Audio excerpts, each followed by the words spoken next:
Right, how's it going, guys? It is currently the 13th of February, and I'm going to start sowing some of my early flowers. I'd like to wait till March to sow some of these, but I'm getting a bit impatient, and I just want to kind of get into it. And I'm quite lucky because I've got this huge roof window, whatever it's called.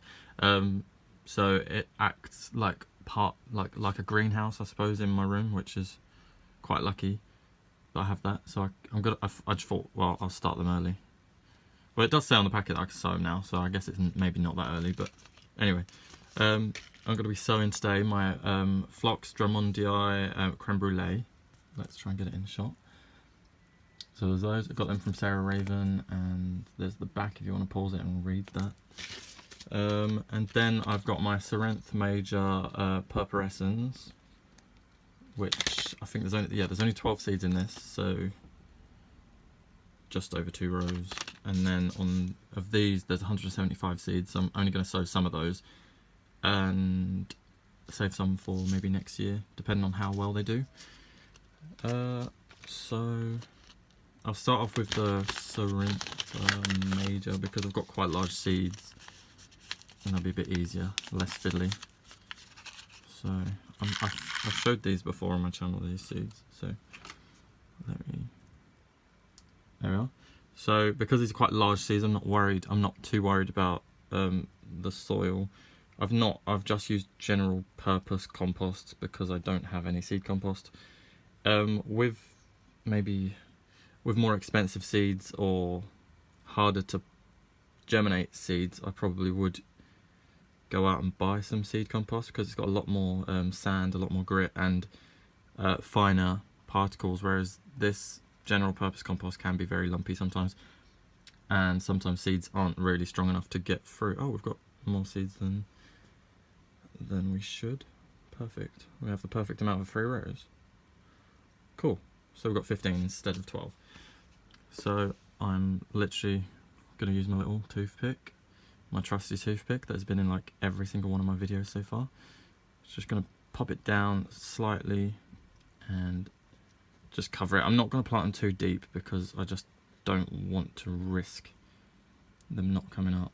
And these, it says on the packet as well that these self-seed quite easily, which gives me the impression that the seeds are going to be very easy to germinate, so I'm not worried about them. So let's just get those under. There we are, 5 more to go. And then I'm going to stick a label in where these start, and then the label for the next. So they were the Cerenth. Yep. So the label's going to go in there, right? So I've wrote the name on this side, and I've put the date on that side. And if you keep them both at this side right inwards, then once this goes in, because obviously if you start this end right that way, it's just going to be, you're not going to be able to see it. So not that I'm telling you how to write labels, but kind of see it. There we are. So that, and then we went into this row. So now I'm gonna, should I do the rest? How many of these do we want? Right, let's have a look at these seeds and see what sort of size they are. I'm assuming they're very small, but because we've got so many, God, that's some strong glue. Ugh. Right, let's get into this packet. Yeah, there's gonna be a lot in there. I've not seen Phlox seeds before, so this is a first for me. Just open it slightly, tip some into my hand. Hopefully not get them all over the floor. Right, here we are. Let's have a look. Oh, that's not too small at all. Right, that should be plenty. Yeah. They're a similar colour to the Cerenth seeds, aren't they? Right, so I will just I'm going to place 1 in each cell. I'm not going to worry about putting 2 in each cell because I'd rather have 1 and not have to prick out seeds. I really don't like pricking out seeds because I feel like it's such a waste of a plant. But that may just be me being a bit of a cheapskate. So these ones actually came in a set. So I purchased a set off of Sarah Raven of a cut flower set, if you like. Well, that is what they're sold as, but I'm not going to be cutting them. I'm just going to leave them in the garden to look nice. That's if they come up. But I've got a lot of stipia that I need to sow. Obviously I have that stipia in my propagator as well, if you've seen that video. And I just thought that with these flowers planted kind of in between and around the stipia, I just thought the colours are going to go really nicely together and they'll complement each other and it'll look really good. That's the plan in my head. Whether it'll go that way or not is a different matter. Right, this is probably very boring and I'll probably fast forward it, but yeah, so this is just what I'm going to be sowing in February. With the rest of the seeds I have, I am going to be waiting till March, just because I don't want to have loads of seeds that are getting really leggy and unhealthy on my windowsill in my bedroom, because it's just not, sometimes it's worth being patient. I say this as I'm planting these impatiently. But sometimes it's definitely worth being a bit more patient and kind of going with what's best rather than what you want. So this is obviously very... I'm not planting these too deep. It says on the packet it's planting 1.5 centimeters deep. But I would if I had the good quality compost or the seed sowing media, but I don't, so I just don't want to plant them too deep. What ones have I already done? That one's there. Let's push that down. Right, that one. There we go. Can't even see that one, but I think I got it. You see the big lumps in this compost. Right. Okay, so the label, I've already wrote it up. We've got the name on this side, date on that side, and then where did we start? We started here. And then with this, I'm not going to water over the top. I've got them in a water tray, so I'm going to fill that with water. Well, stick about 1.5 centimeters of water in the bottom, and that'll be those ready. And they're going to go on my windowsill. They do have a lid as well, which I washed this because I was growing plants in it previously. And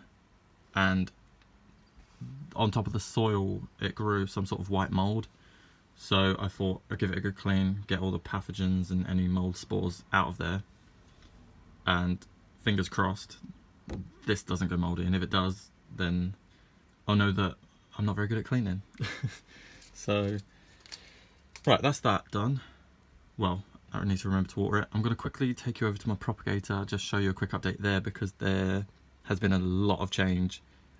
Well, in a couple of the plants that they've grown quite a lot. So I'm just going to take you over there, and we'll pop right there now. Right, so we're over at the propagator now, or the area. I've got my light up here. So if you haven't seen my light before, that's the one I'm using. 300 watt, I think it is. Right, the tomatoes have absolutely just bursted. They are, what's that, about 3 or 4 inches tall now. And the internodes, you can see it, the internodes are fairly short, so it's going to stay quite short, but they've just exploded there. On here I actually noticed, if we get right in, like you can see some flowers starting to come on there already. So that'll be interesting to see how long they take. They'll probably be open next week. Right, we've got the Brussels sprouts here that I sowed the other day. All came up. I planted 2 in each pot and they've all come up, so that's great. Here are the Rudbeckias. They're just growing so big. So they're all doing great. The ones in these pots aren't growing so quick, but these were the ones that that I chose to transplant last because they were a little smaller. There's a couple of seeds come up in there. I'm not sure what they are, but I'll pull those out. And then what else have we got to show you? The stipia over the back here, starting to grow a lot nicer. There we are, look at that. So you can see they're really starting to thicken out now. So I'll be transplanting those into their own pots fairly soon. I bought some small pots. Let me just put this down. So I bought pots this size. I think that's 9 centimeters, I think. So they're all going to be going into there for the moment. Well, in a couple of weeks. I just need to kind of figure out. So when it gets warmer outside, obviously I'll be moving these into the greenhouse. The stipias are going to go into the greenhouse. The tomatoes, then they're probably not going to be able to go out anytime soon, so I'll be keeping those in here. These guys, you can see that one there is growing really nicely. They're all doing pretty well. These ones down here are not growing so big, nowhere near as fast. Not sure why, but just it is what it is in there. Those Droceras are growing slowly too. There's those 3, and then this last one. Just a couple in there. This little guy is not really doing much, so no update there. These gamiers are taking quite nicely. You can see the individual plant, like the individual plants forming. You can kind of see they're starting to grow their leaves. So that's quite fun. What else is going on? These guys are my favourite one that I show you all the time. It's doing quite nice. I'm going to transplant that one soon because you can see the one underneath it is just getting absolutely smothered by that one. Yeah, not too much to say with the pinguiculas. They're kind of growing, but growing fairly slow. So over here we've got the leeks.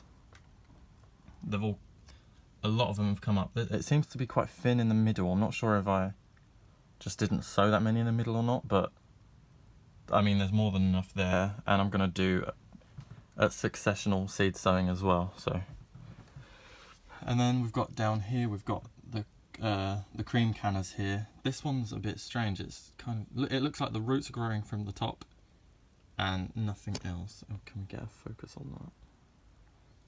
But we do have the 2 there coming up. The castor oil plant's not coming up just yet, but I'm still got my fingers crossed, hoping they do something soon. The red cannas are starting to come up nicely. There's 6 in there that I've counted, and they will grow to about 2 inches before they start showing their red colour. So that'll be fun, and I'm going to transplant those. Once they reach about 1 inch, maybe 2 inches, that's when I'll transplant them from that part. Otherwise the roots are just going to get too tangled up. So that's it. In all of these is just more gamiers that I'll probably do a separate video on. But yeah, that's everything that's going on in my propagator at the moment. The tomatoes are the biggest change, really. I'm not sure. Oh, this one, yeah, this one does also have some flowers coming. You can just see them in there. So hopefully they'll flower at the same time, and I can try a bit of pollination using like a paintbrush or something. That'll be fun. Right, that's kind of the update for now. There's not too much going on. The peppers haven't came up yet, but I wasn't expecting them to come up anytime soon, so that's absolutely fine. Yeah, that's all I've got for today, really. I'm going to do a video on what's in my greenhouse, but by the time I get home from uni and work, it's just starting to get dark outside, so I haven't really had time to do that. But I've got next week off, so I'm going to be able to do some more videos, and hopefully get some videos of what's in the garden and what's going on out there. Yeah, but that's it for now, so thank you for watching, and leave a comment, let me know what you're sowing in February, let me know how your propagator's going. If you want to know any more about the light I'm using, let me know about that. Just anything, just throw a comment down there, and I will see you in the next video. Alright, thank you.